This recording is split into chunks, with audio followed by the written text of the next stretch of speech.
Hello friend, स्वागत है आपको जीके जीएस और करंट स्टडी चैनल में। आज हम आपको बताने जा रहे हैं क्राउन का जीके, जिसमें पॉलिटिक्स होगा और पॉलिटिक्स से संबंधित उद्देशिका के बारे में हम बताएंगे। चलिए तो शुरू करते हैं।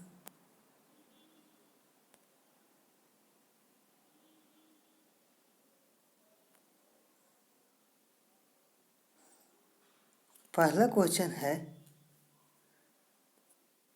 निम्नलिखित में कौन भारत को धर्मनिरपेक्ष राज्य वर्णित करता है? तो भारत को धर्मनिरपेक्ष राज्य वर्णित कौन करता है? तो संविधान की प्रस्तावना। दूसरा है, हम भारत के लोग शब्दों का प्रयोग भारतीय संविधान में कहाँ गया है? कहाँ किया गया है? संविधान की प्रस्तावना में। अगला क्वेश्चन है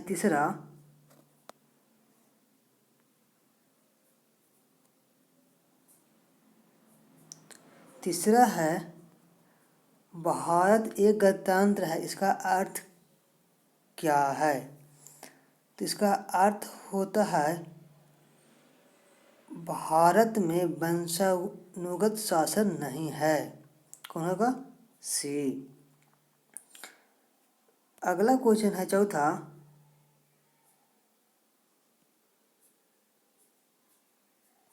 निम्न कथनों पर विचार करें।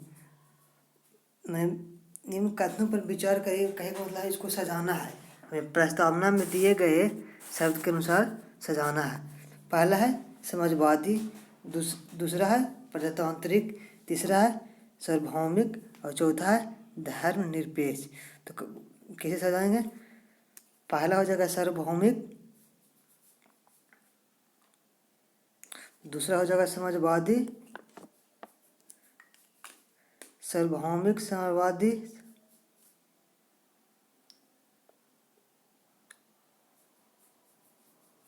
चौथा फिर हो जाएगा धर्मनिरपेक्ष, प्रजातांत्रिक और फिर लास्ट में कुछ होता है गणराज्य। जो संविधान की प्रस्तावना में क्या है कि सर्वभूत संपन्न, समाजवादी, धर्मनिरपेक्ष, प्रजातांत्रिक, गणराज्य। तो कौन कौन हो गया? सी, ए, डी, बी। इसका राइट आंसर कौन हो जाएगा? ए। अगला क्वेश्चन है 5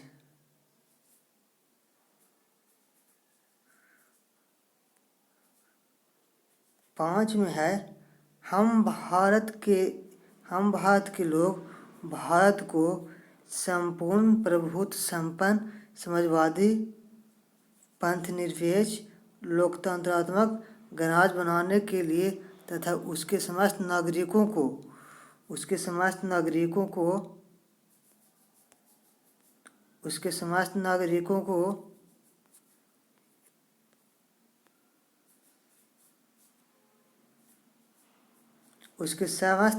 सामाजिक, आर्थिक और राजनीतिक न्याय, विचार, अभिव्यक्ति, विश्वास, धर्म और उपासना की स्वतंत्रता, प्रतिष्ठा और अवसर की समानता प्राप्त कराने के लिए तथा उन सब में व्यक्ति की गरिमा और राष्ट्र की एकता और अखंडता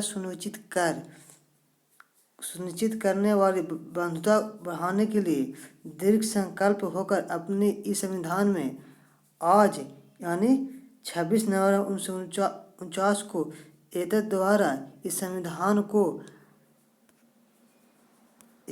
को अंगीकृत, अधिनियमित और आत्मनिर्भर करता हूँ। इसका राइट आंसर क्या हो जाएगा? मैंने किस दिन यह घोषणा किया था? उद्देशिका में ये सब बातों को संकल्पना कर संविधान पर हस्ताक्षर किस दिन किया गया था? तो 26 जनवरी 1950 को। अगला क्वेश्चन हो जाएगा 6 है, निम्नलिखित में कौन सही है? पहला, सामाजिक समानता संविधान में प्रतिभूत नहीं है। ये बात गलत है। सामाजिक समानता तो संविधान में प्रतिभूत है ही है। देश में सामाजिक समानता पहले से ही विद्यमान थी।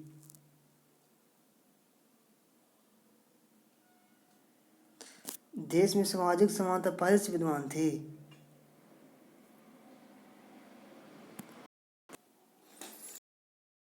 तो इसका राइट आंसर कौन हो जाएगा? सी।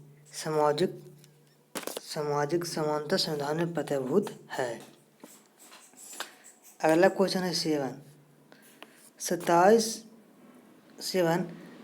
26 नवंबर 1949 को अंगीकृत भारतीय संविधान की प्रस्तावना में सम्मिलित नहीं थे। तो जिस वह संविधान को अंगीकृत किया गया था, मैंने बनकर तैयार हुआ था, उस समय इसमें से कौन नहीं था? तो कौन नहीं था? समाजवादी नहीं था। इसको जोड़ा गया था 42वें संविधान संशोधन द्वारा 1976 में। पंथनिरपेक्ष भी नहीं था। इसको भी 42वें संविधान संशोधन द्वारा 1976 में जोड़ा गया था। और अखंडता भी नहीं था। इसको भी 42वें संविधान संशोधन द्वारा जोड़ा गया था। और गणराज्य पहले से ही संविधान में मौजूद था। तो इसको आंसर कौन हो जाएगा? 1, 2, 3। तो 1, 3 तो किस ऑप्शन में है? ऑप्शन 1 में। तो इसका एक राइट आंसर हो जाएगा 1। अगला क्वेश्चन है 8।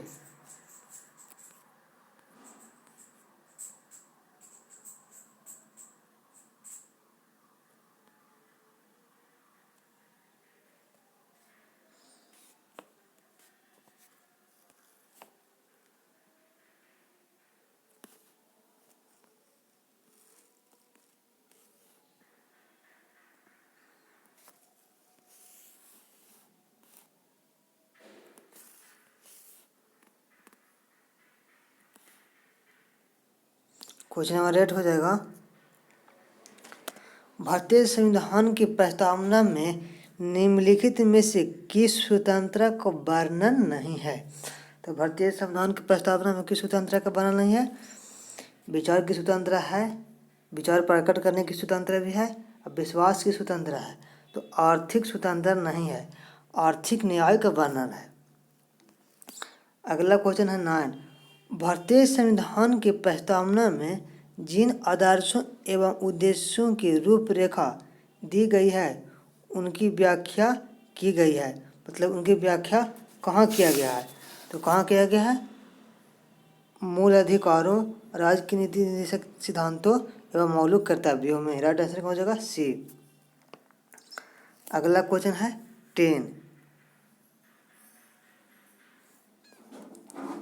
10 है,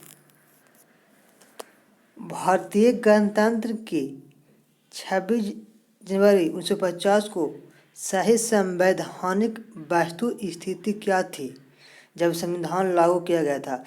तो जब संविधान लागू किया गया था तो उस समय कौन कौन सा शब्द था? तो पहले तो याद रखना है कि जब संविधान लागू किया गया था तो उस समय समाजवादी, पंथनिरपेक्ष और राष्ट्र की अखंडता शब्द नहीं था, क्योंकि 42वें संविधान संशोधन द्वारा जोड़ा गया था। तो इसमें कौन आंसर हो जाएगा? लोकतांत्रिक गणराज्य, ये तो पहले से मौजूद था। संपूर्ण संपन्न, ये भी पहले से मौजूद था। धर्मनिरपेक्ष, तो धर्मनिरपेक्ष नहीं होगा, ये तो सब जोड़ा गया था। तो ये गलती हो गया। प्रभुत्व संपन्न लोकतांत्रिक गणराज्य, ये भी सही है। इसका राइट आंसर कौन हो जाएगा? सी। और डी में देखते हैं, डी में है कि प्रभुत्व संपन्न समाजवादी, तो समाजवादी तो जोड़ ही गया था, धर्मनिरपेक्ष भी जोड़ा गया था, तो ये गलती हो जाएगा। इसका राइट आंसर कौन हो जाएगा? सी। अगला क्वेश्चन है 11वां, निम्नलिखित शब्दों में कौन सा शब्द 42वें संविधानिक द्वारा प्रस्तावना में जोड़ा गया था? तो प्रस्तावना में कौन कौन शब्द जोड़ा गया था? समाजवाद, ग्राम स्वराज और पंथ निरपेक्षता। तो इसका राइट आंसर कौन हो जाएगा? पंथ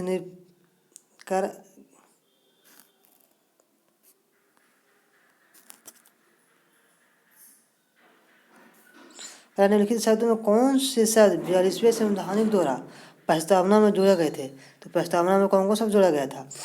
समाजवादी भी जोड़ा गया था, ग्राम स्वराज भी जोड़ा गया था और पंथ निरपेक्षता भी। तो इसका राइट आंसर कौन हो जाएगा? 1, 2, 3। और जो ये 4 में है प्रभुत्व संपन्न, ये संविधान में पहले ही से मजबूत था। अगला क्वेश्चन होगा 12।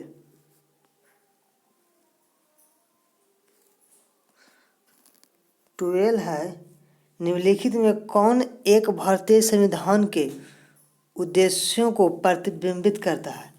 तो भारतीय संविधान के उद्देश्यों को प्रतिबिंबित कौन करता है? संविधान की प्रस्तावना। अगला क्वेश्चन है 13। भारत में लौकिक सार्वभौमिकता है क्योंकि संविधान की प्रस्तावना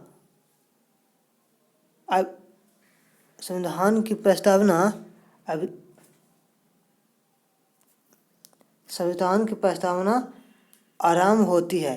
संविधान की प्रस्तावना किससे आरंभ होती है? हम भारत के लोग शब्दों से। अगला क्वेश्चन है 14। संविधान में हमारे राष्ट्र का उल्लेख किन किन नामों से किया गया है? तो किन किन नामों से किया गया है? भारत तथा इंडिया। अगला क्वेश्चन है 15। निम्नलिखित विवादों में से किसमें सर्वोच्च न्यायालय ने प्रस्तावना को भारतीय संविधान की मौलिक संरचना का भाग स्वीकार किया था? तो किस विवाद में क्या था? केशवानंद भारती विवाद। अगला क्वेश्चन है 16। में है भारत एक धर्मनिरपेक्ष राज्य है। इसका मतलब है कि भारतीय राज्य किसी निश्चित धर्म का समर्थन नहीं करता है। Question number 17। संविधान की प्रस्तावना के बारे में कौन सा कथन सही है? पहला है समाजवादी धर्मनिरपेक्ष शायद 1950 में लागू संविधान के अंग नहीं थे। ये बात सही है, ये तो जोड़ा गया था। उक्त साल 1977 के संविधान संशोधन द्वारा जोड़े गए थे। ये बहुत गलती है, 1976 के संविधान संशोधन द्वारा जोड़े गए थे। उक्त शब्द 1985 के संशोधन द्वारा जोड़े गए थे। गलती है। उक्त शब्द संविधान की प्रस्तावना का अंग नहीं है, ये भी गलती है। इसका राइट आंसर कौन हो जाएगा? ए। अगला क्वेश्चन है 18। भारतीय संविधान के प्रस्तावना के सिलसिले में निम्नलिखित में कौन सा क्रम सही है? तो कौन सा क्रम सही होगा? देखते हैं। प्रस्तावना में सही क्रम किस प्रकार है? उसमें है कि सार्वभौम संपन्न, समाजवादी, पंथ निरपेक्ष,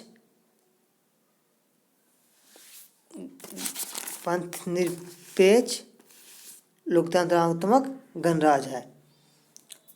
तो इसमें देखते हैं उसमें कौन उसी तरह से है।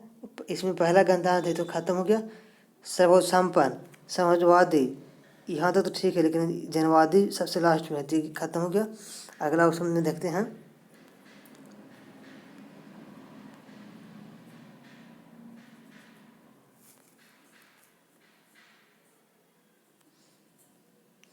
अगला ऑप्शन में है सर्वभौम संपन्न, जनवादी, भी खत्म हो गया। तो अब डी में है सर्वभौम संपन्न, समाजवादी, धर्मनिरपेक्ष, गणतंत्रात्मक, जनवादी। तो ये राइट आंसर कौन हो जाएगा? डी हो जाएगा। Question number 19। सभी व्यक्ति पूर्णतः और समान रूप से मानव है, यह सिद्धांत क्या कहलाता है? तो क्या कहलाता है? सार्वभौमिकता। Question number 20। क्वेश्चन नंबर 20 है संविधान को एक पवित्र दस्तावेज किसने कहा? तो किसने कहे थे? Doctor Bhimrao Ambedkar. Question number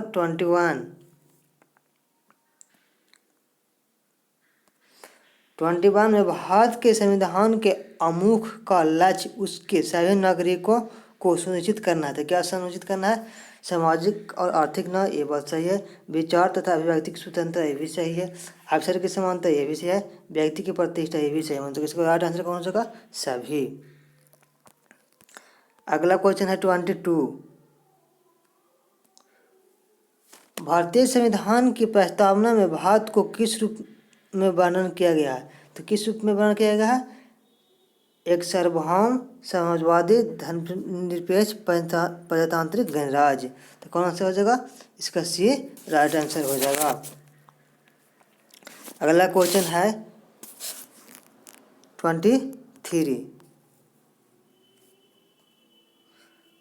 23 में है, निम्नलिखित में किसने भारतीय संविधान की प्रस्तावना को संप्रभुत प्रजातांत्रिक गणतंत्र की जन्म कुंडली कहा थे? तो किसने कहे थे?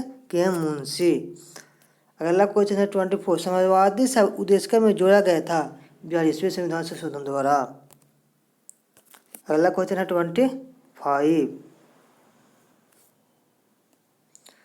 25 है, भारत के संविधान के उद्देश्यों में से एक के रूप में आर्थिक न्याय किसमें उपबंध किया गया है? तो आर्थिक न्याय किसमें उपबंध किया गया? उद्देश्य का और राज्य के नीति निर्देशक तत्व में।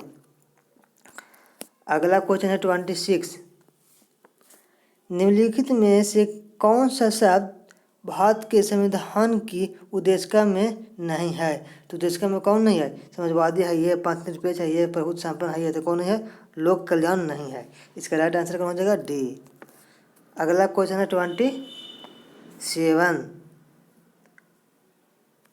27 है, संविधान की उद्देशिका के संबंध में निम्न कथनों पर विचार करिए और दिए गए कोड की सहायता से बताएं कि इनमें कौन सही है।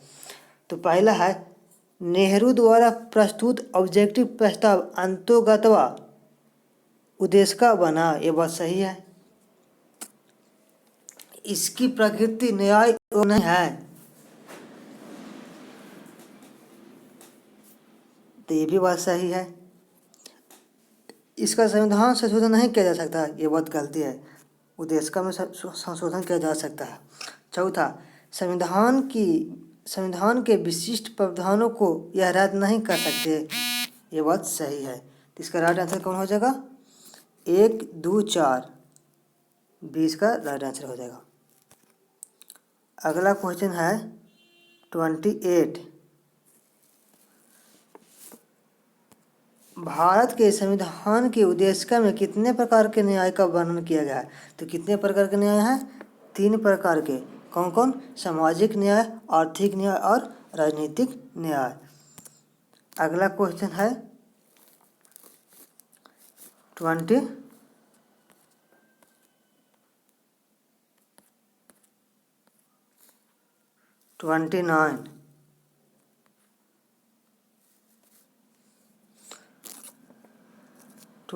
में भारत के संदर्भ में निम्न में कौन धर्मनिरपेक्ष शब्द का सही भाव व्यक्त करता है? तो भारत में अनेक धर्म है, अनेक धर्म तो है, लेकिन सही बताना है। भारतीयों को धार्मिक स्वतंत्रता प्राप्त है, ये भी बात सही है। धर्म व्यक्ति की इच्छा पर निर्भर करता है। और डी में है, भारत में राज्य का कोई धर्म नहीं है, ये बात सही है। भारत में राज्य का कोई धर्म नहीं है।